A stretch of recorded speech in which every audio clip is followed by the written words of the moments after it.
చైత్రమాసంలో వచ్చే ఈ నవరాత్రులను చైత్ర నవరాత్రులు అని పిలుస్తారు. ఇప్పటికే చైత్ర నవరాత్రులు ప్రారంభమయ్యాయి.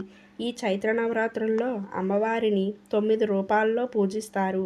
మార్చి 30వ తేదీన చైత్ర నవరాత్రులు ప్రారంభమై ఏప్రిల్ 6వ తేదీన ఈ నవరాత్రులు ముగిసిపోతాయి. ఈ 9 రోజులు పరమ పవిత్రమైనవి. అమ్మవారు సంచరించే ఈ చైత్ర నవరాత్రుల్లో పొరపాటున కూడా కొన్ని తప్పులను చేయకూడదు. ఈ నవరాత్రుల్లో చేసే తప్పులు ఈ సంవత్సరం అంతా అష్టకష్టాలను తెచ్చిపెడతాయి. ఈ 9 రోజుల్లో అమ్మవారిని పూజిస్తే మాత్రం మీకున్న కష్టాలన్నీ వెంటనే గట్టెక్కిపోయి అమ్మ అనుగ్రహం మీ ఇంటిపై ఎల్లవేళలా ఉంటుంది. ఈ సంవత్సరం అంతా విపరీతమైన ధనలాభం సిద్ధిస్తుంది. ఈ నవరాత్రుల్లో 9 రోజుల పాటు అమ్మవారిని పూజించలేని వారు ఏదో ఒక రోజున తప్పకుండా అమ్మవారిని పూజించండి. చైత్ర నవరాత్రులు పూజా విధానం, నవరాత్రుల్లో పాటించాల్సిన నియమాలు, అలాగే నవరాత్రుల్లో చేయకూడని తప్పుల గురించి ఈ వీడియోలో తెలుసుకుందాం. ముందుగా ఈ వీడియోకి ఒక లైక్ కొట్టి మన ఛానల్ని సబ్స్క్రైబ్ చేసుకోండి. మార్చి 30 నుండి ఏప్రిల్ 6 వరకు చైత్ర నవరాత్రులు ఏర్పడతాయి. అమ్మవారికి ప్రీతికరమైన ఈ చైత్ర నవరాత్రుల్లో ప్రతిరోజు ఉదయాన్నే నిద్రలేచి ఇంట్లో దీపారాధన చేసుకోవాలి. నవరాత్రుల్లో చేసే పూజలకు రెట్టింపు పుణ్య ఫలితం లభిస్తుంది. వరుసగా 9 రోజులు అమ్మవారిని పూజించలేని వారు ఏదో ఒక రోజున అమ్మవారిని పూజించండి, లేదా కుదిరినన్ని రోజులు అమ్మని పూజించండి. ప్రతిరోజు ఉదయం సాయంత్రం పూజ గదిలో దీపం వెలిగించి అమ్మవారికి హారతి ఇస్తే మీ ఇంట్లో అష్టలక్ష్ములు తాండవిస్తారు. మీ ఇల్లంతా దైవశక్తులతో నిండిపోతుంది. ఈ నవరాత్రుల్లో ఏదో ఒక రోజున భక్తి శ్రద్ధలతో అమ్మవారికి ఉపవాసం ఉంటే మీ కుటుంబానికి ఎంతో మంచి జరుగుతుంది. ఈ నవరాత్రుల్లో ఇంట్లో పూజ చేసేటప్పుడు ఎరుపు రంగు పుష్పాలతో అమ్మవారి ఎంతో సంతోషించి మీ ఇంటిపై కనకవర్షాన్ని కురిపిస్తుంది. అలాగే ఈ 9 రోజుల పాటు వీలైనంత వరకు ఎరుపు రంగు దుస్తులను ఎక్కువగా ధరించండి. నవరాత్రుల్లో ఎరుపు రంగు వస్త్రాలను ధరిస్తే జాతక దోషాలన్నీ తొలగిపోయి విపరీతమైన అదృష్టం కలిసొస్తుంది. అఖండ ధనయోగం సిద్ధిస్తుంది. ఈ నవరాత్రుల్లో ఒక్కసారైనా సరే వివాహమైన ఆడవారు ఖచ్చితంగా ఉపవాసం ఉండాలి. ఏ స్త్రీ అయితే ఈ నవరాత్రుల్లో ఉపవాసం ఉంటుందో అలాంటి స్త్రీలకు దీర్ఘ సుమంగళి ప్రాప్తి వర్తిస్తుంది.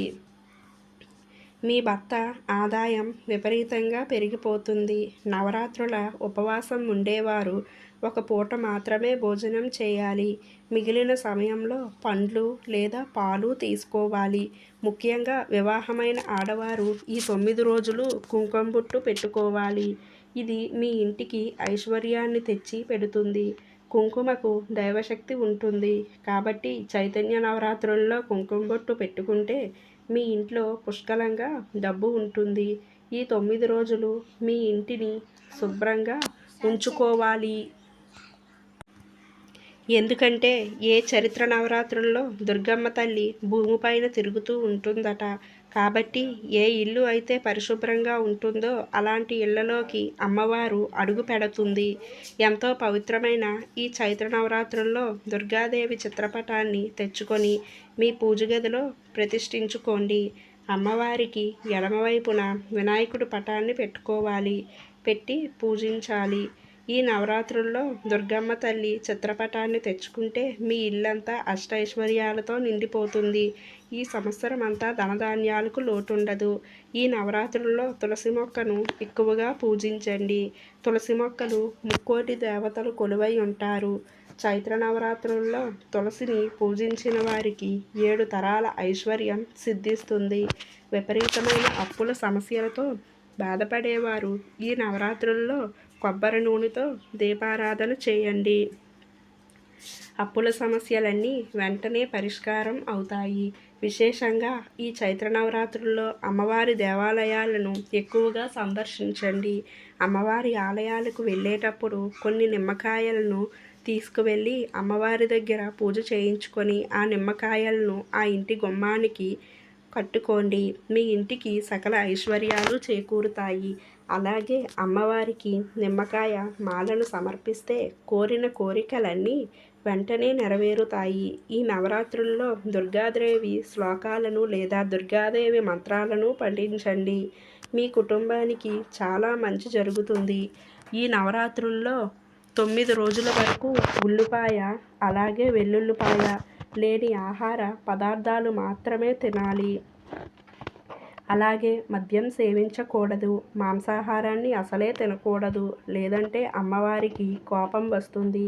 ఈ 9 రోజులు పొరపాటున కూడా గోర్లు కత్తిరించుకోవడం, జుట్టు కత్తిరించుకోవడం, షేవింగ్ చేయించుకోవడం వంటివి చేయకూడదు.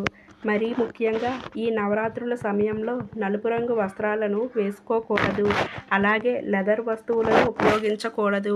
ముఖ్యంగా ఈ నవరాత్రుల్లో పొరపాటున కూడా మధ్యాహ్న సమయంలో అస్సలు నిద్రపోకూడదు. ఇది దురదృష్టానికి కారణం అవుతుంది. ఈ 9 రోజులు పొరపాటున కూడా చద్దన్నాన్ని తినకూడదు. ఈ నవరాత్రులు 9 రోజుల పాటు భార్యాభర్తలు ఖచ్చితంగా బ్రహ్మచర్యాన్ని పాటించాలి. భాగస్వామితో కలయికతో పాల్గొనకూడదు. ఈ నవరాత్రుల్లో ఎవరితోనూ గొడవ పడకూడదు. ఎవరిపైన కోపం తెచ్చుకోకూడదు. మీ మనసును నిర్మలంగా ఉంచుకొని అమ్మవారిని పూజిస్తే ఈ సంవత్సరం అంతా డబ్బు కొదవ లేకుండా ఉంటుంది. ఈ నవరాత్రుల్లో వీలైనంత వరకు పేదవారికి ఎక్కువగా దానం చేయండి. ఈ నవరాత్రుల్లో మీరు ఎంత దానం చేస్తే అంత ఐశ్వర్యం మీ ఇంటికి చేరుతుంది. ఈ సమయంలో దాన ధర్మాలు చేయడం ద్వారా అమ్మవారిని ఆశీర్వాదాలు మన కుటుంబంపై ఉంటాయి. కాబట్టి మీ ఆర్థిక స్థితిని బట్టి ఆహారం, డబ్బు, బట్టలు, పండ్లు ఇలా ఏదైనా పేదలకు దానం చేయవచ్చు.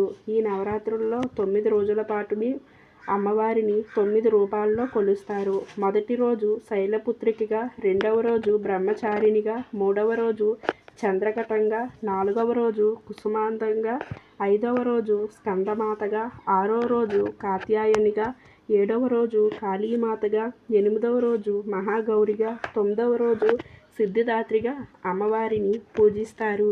ఈ వీడియో మీకు నచ్చినట్లయితే లైక్, షేర్, కామెంట్, సబ్స్క్రైబ్ చేసుకోవడం మాత్రం మర్చిపోకండి ఫ్రెండ్స్. అలాగే పక్కనున్న గంట సింబల్ క్లిక్ చేస్తే నేను పెట్టే మరిన్ని వీడియో నోటిఫికేషన్స్ అనేవి మీ ముందుంటాయండి. ధన్యవాదములు.